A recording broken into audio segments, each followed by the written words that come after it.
Nous accueillons André Dussolier. Vous êtes sur scène au Théâtre du Rond-Point pour Novecento, André Dussolier. C'est l'histoire d'un pianiste né et embarqué à vie sur un bateau. Outre votre orchestre, vous êtes seul sur scène. Il y a un plaisir particulier à être seul. Vous êtes un solitaire ? En fait, le plaisir ici, il vient dans cette pièce d'avoir tout conçu, du début jusqu'à la fin. Alors évidemment, il y a un plaisir solitaire d'être tout seul face à un public, c'est un monologue. Mais un monologue, moi, je le considère comme un dialogue avec des gens qui pourraient peut-être éventuellement m'interrompre, mais il y a un silence, il y a un dites suspense. pas ça, ils vont le faire. Oui, mais ça existait aussi il y a longtemps dans le théâtre, mais maintenant, on est beaucoup plus sage dans les salles. Mais non, en tout cas, dans le travail de l'acteur, il y a comme une espèce de suspense qu'il faut créer avec les mots et les silences. Je vous soupçonne d'avoir quand même ce goût du solitaire, peut-être du marcheur solitaire, j'en sais rien. Il y a ça en vous ? Je pense qu'un acteur, on est toujours tellement dépendant des metteurs en scène, des partenaires avec lesquels on travaille, que tout d'un coup, il y a un moment donné, on a envie de prendre son destin un peu en main. Oui. Et donc, le parcours solitaire me va bien. Eh ben voilà, il nous l'a dit. Alors, on va tout de suite retrouver notre camarade Camille, qui elle aussi, ce soir, est seule, comme chaque jour, pour sa météo. Regardez votre météo avec Century 21, gestion locative et syndic de copropriété.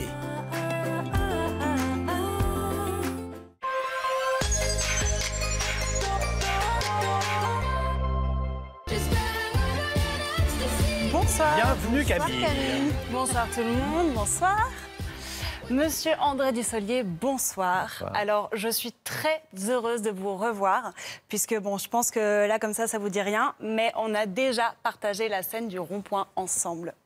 Oui, vous pour Novecento, moi pour la première partie. Je faisais une sorte de performance contemporaine comme ça, où j'invitais le spectateur à rejoindre avec entrain le fauteuil C12 dans le but d'obtenir un pourboire. Bon, j'étais ouvreuse, quoi.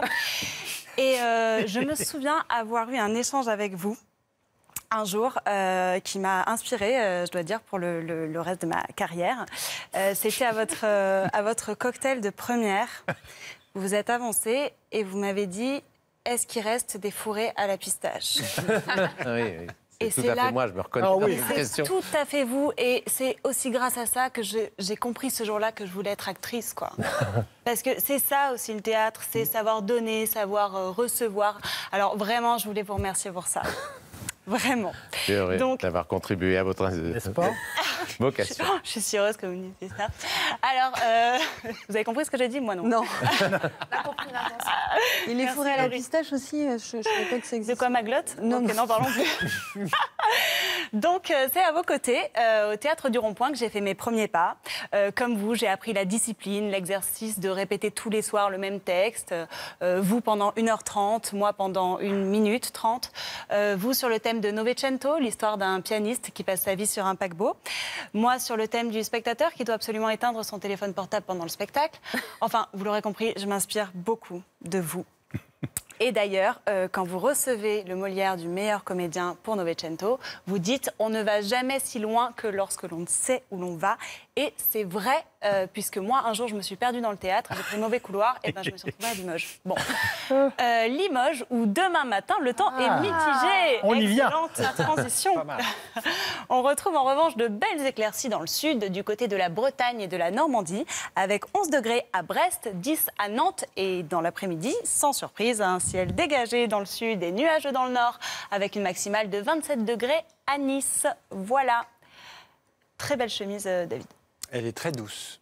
Je n'en doute pas. Vous pourrez toucher tout à l'heure. Ça devient gênant. Oui, ça devient gênant. Parce que c'est ça aussi la télé. C'était la Century 21, gestion locative et syndic de copropriété.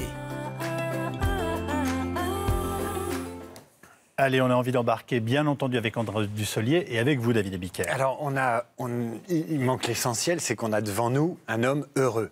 Alors, il y a plusieurs raisons. J'aime bien l'idée de l'homme heureux avec Dussolier, parce que les Français ont une relation douce avec Dussolier. Quand il sourit, tout de suite, on a notre Dussolier dans notre petit panthéon. On fond un peu, oui. Voilà, il est là. Mais c'est un homme heureux, parce qu'évidemment, il joue une pièce pour laquelle il a obtenu le Molière. Il joue une pièce qu'il a adaptée. Il joue une pièce et un texte remarquable, parce que très très poétique, parce qu'il est entouré de musiciens de jazz et qu'on sent qu'il aime ça, et on va en parler avec lui. Mais c'est un homme heureux parce qu'il n'a pas bossé depuis 1 an. Oui. Et il remonte sur scène parce que l'année dernière, à la même époque, au moment de reprendre, il traînait la patte parce qu'il s'était fait mal. Et donc ma première question, c'est qu'avez-vous fait de ces 1 an en attendant de revenir nous voir au théâtre? J'ai rongé mon frein, c'était difficile. En fait, je me suis rompu les tendons, en effet, en jouant cette pièce. Donc, c'était un peu dur. Déjà, il fallait aller au bout de la pièce, malgré la douleur. Puis après, non, j'ai été pris en main, je me suis soigné. C'est la pire douleur qui soit. Ah oui. Vous avez bien dit les tendons, ça veut dire les deux? C'est pour ça que J'ai 2 tendons, ouais. Oh la vache. Ouais. Parce que c'est une pièce qui est assez physique, parce qu'il passe son temps à monter un petit pont et à le descendre. Donc, moi qui l'ai vu il y a 1 semaine, je me suis dit, mais j'espère qu'il ne va pas encore se casser la figure, parce qu'il monte, il descend. Et puis surtout, c'est physique parce que vous dansez. Et vous dansez avec, je crois, un immense plaisir. Oui, oui. Je ne pensais pas en jouant cette pièce-là que tout d'un coup, non. Les idées sont venues les unes après les autres. D'abord, il y a eu la musique. Alessandro Baricco n'était pas tout à fait favorable à la présence des musiciens en scène. Il disait, mais je parle de la musique. C'est l'histoire, en effet, d'un enfant abandonné sur un piano dans un transatlantique dans les années 30. Et ça parle de musique sans arrêt. Je pensais qu'il y avait une place pour la musique, où la musique pouvait être un personnage en soi. Il est l'auteur du texte et du roman initial. Hein. Voilà, exactement. Et puis, la musique pouvait prolonger l'émotion des mots. Donc, je me suis dit, non, elle a sa place, sans que la musique soit une musique d'accompagnement. Et donc, en effet, cette musique de jazz, elle inspire la danse, évidemment. On a envie, il y a un rythme dans cette traversée atlantique, il se passe tellement de choses.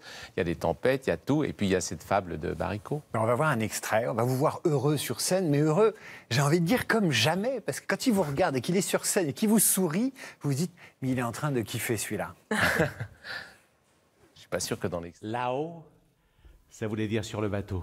Et cette espèce de sourire dans son regard, sur ses lèvres, ça voulait dire que je pouvais monter. Et que ma trompette et moi, on était engagés. Là-haut.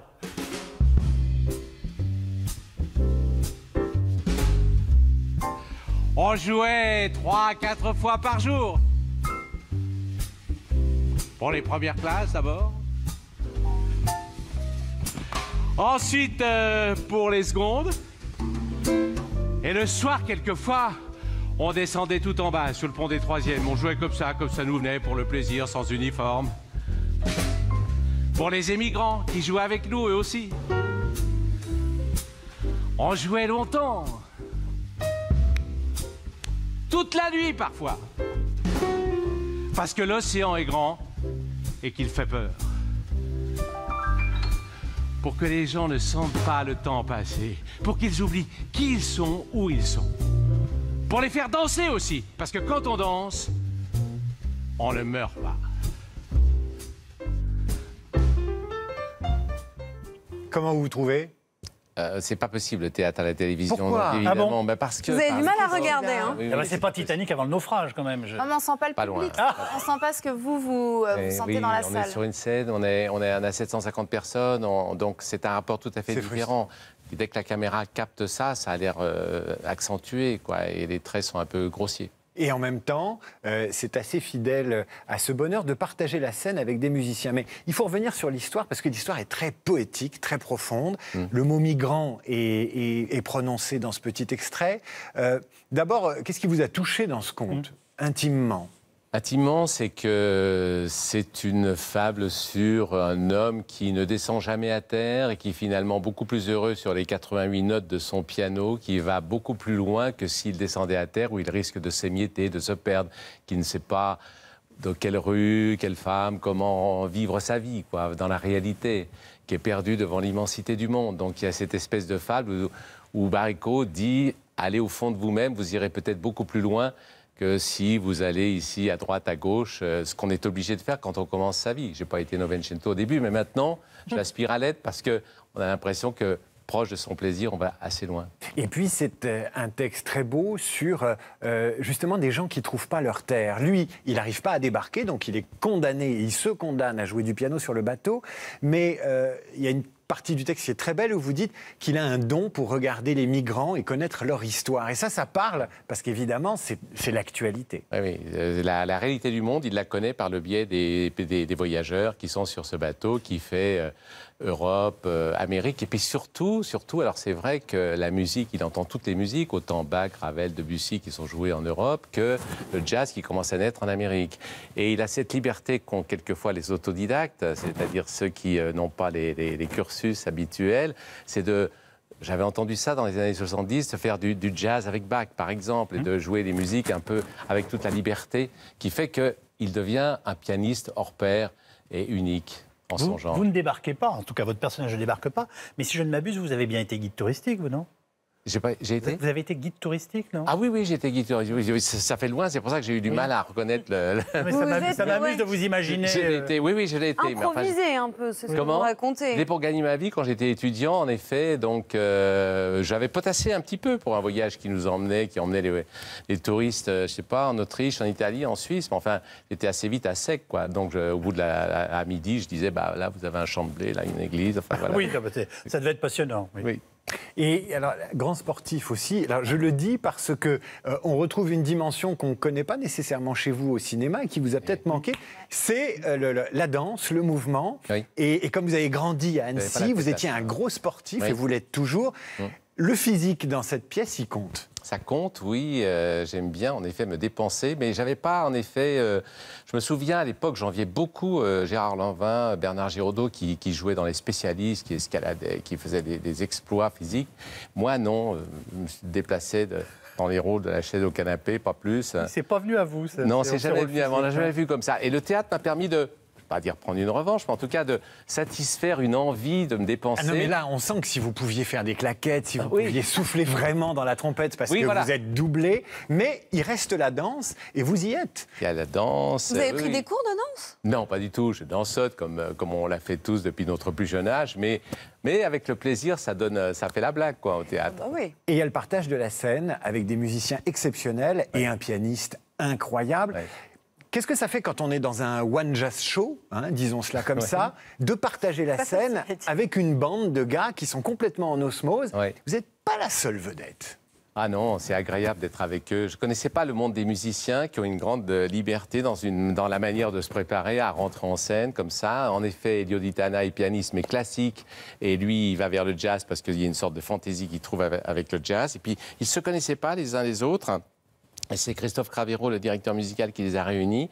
Et c'est une belle entente et c'est un vrai plaisir de partager la musique et les mots comme ça ensemble. Ouais. Alors, il y a la musique et les mots. Je voudrais vous faire voir une image qui, moi, m'a frappé la semaine dernière. Ça n'a rien à voir avec le théâtre, encore que le président Macron à Athènes, dans un théâtre de verdure, il est quasiment comédien. Regardez l'heure que nous partageons. C'est ce moment dont Hegel parlait. Ce moment où la chouette de Minerve s'envole.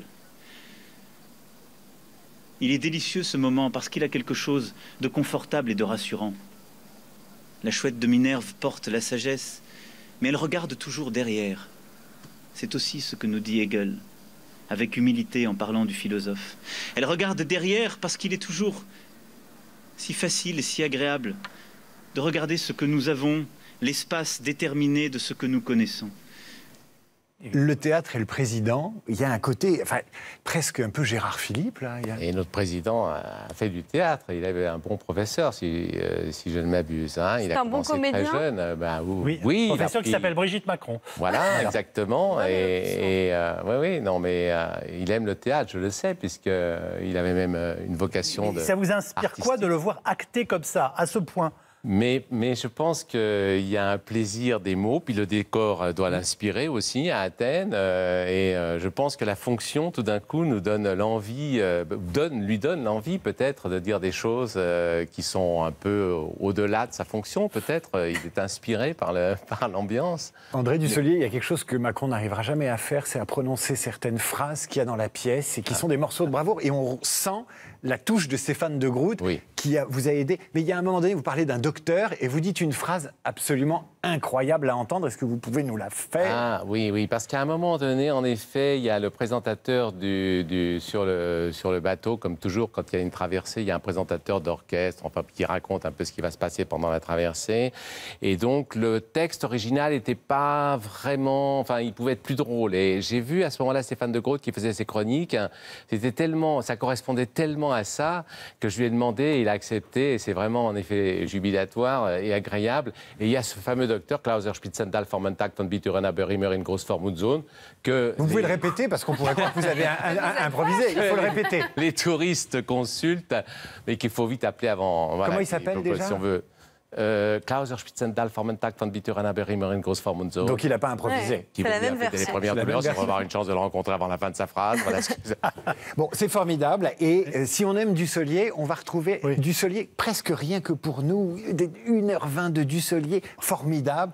Et avec la vibration Dussolier, quoi. Tout seul. On aime Dussolier et on va aussi ce soir s'intéresser, bien entendu, à votre domaine de compétences, Mademoiselle Choléval. De quoi nous parlez-vous ce soir? Qui est le cinéma. Eh oui. Donc, j'ai eu la joie de vous rencontrer. Je suppose que si je vous dis Godard, vous avez probablement dû le croiser. Vous avez croisé quasiment tous les cinéastes de la Nouvelle Vague. C'est le seul de la Nouvelle Vague que je n'ai pas rencontré. J'ai tous connu, Rivette, Romer, René, même Duras, mais Godard, jamais.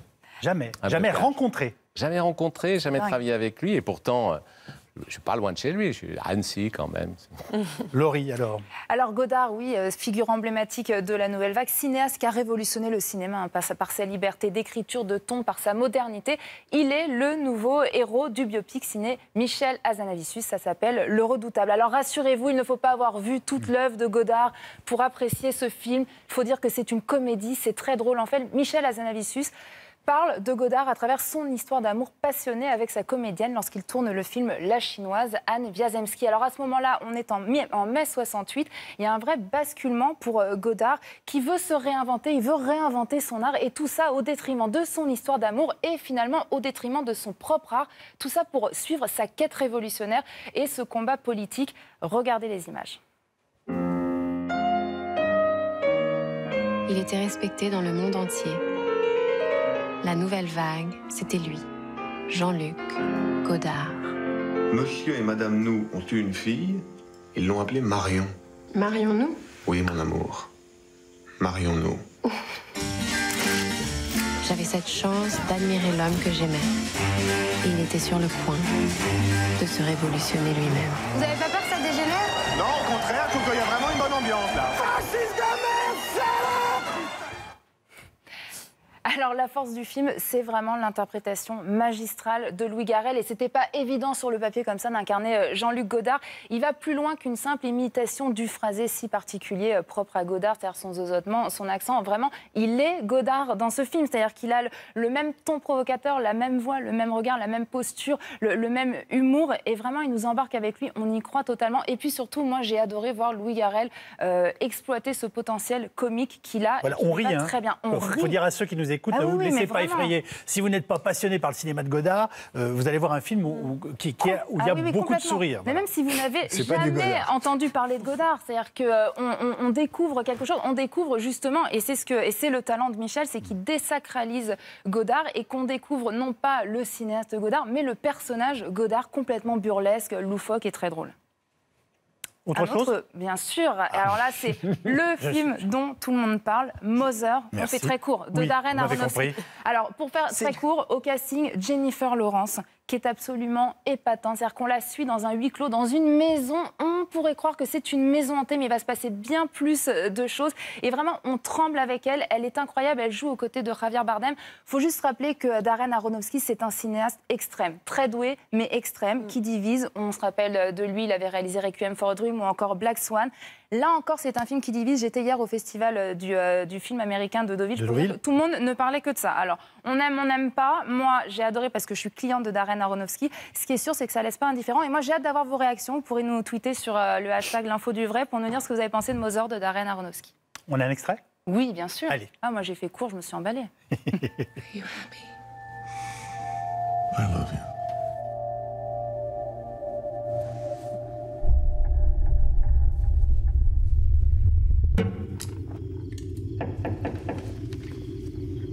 Please, come in. Hello. Hello. He's a stranger. stranger. We're just gonna let him sleep in our house. Hello. Hello. Did you know he had a wife?